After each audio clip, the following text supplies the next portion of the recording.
Today, let's have a look at hole saw chatter and why it occurs. Well, this is a Lennox set, and I'm hoping there's somebody out there by now who's figured this out. But obviously, it's because it's not tight on here that it's always going to chatter. Only 2 of 16 cutters that I have are indexed properly, so when this is tight, the lockers go down. So when they go down early of being tight, you get this. Now, this isn't good. All right, you know what's going to happen. That's going to get really wild.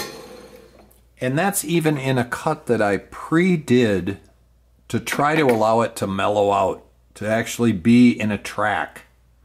Now, yes, you guys are right. If you put another piece on the other side and allow it to have a drill hole and butt these two up, it'll be a much better gig. I agree 100%. What if you can't do that? Here's the way that you can make it work. Loosen this, tighten your cutter all the way, and don't go at it wildly.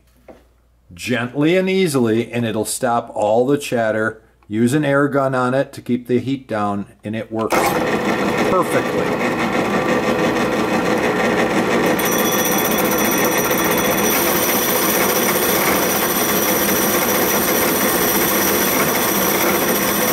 Does it want to do it? No.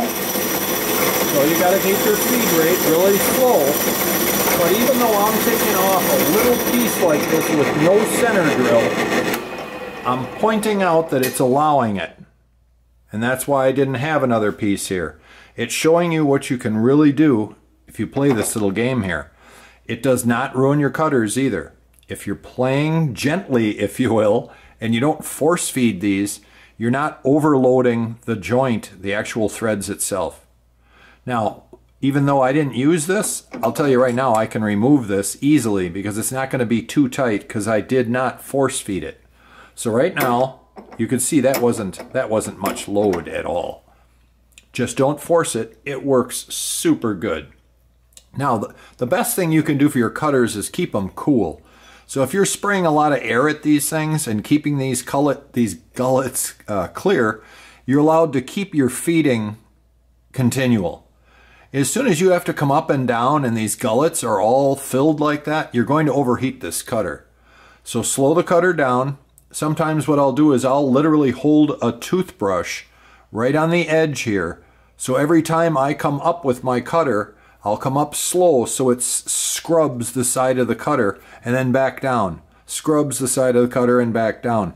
That's if, and only if, I'm working late at night and I can't use my airline. So there are ways to get around this little game. Next, you guys who don't want to do it that way, you can still get by. If you just find out how much slop you have before it indexes.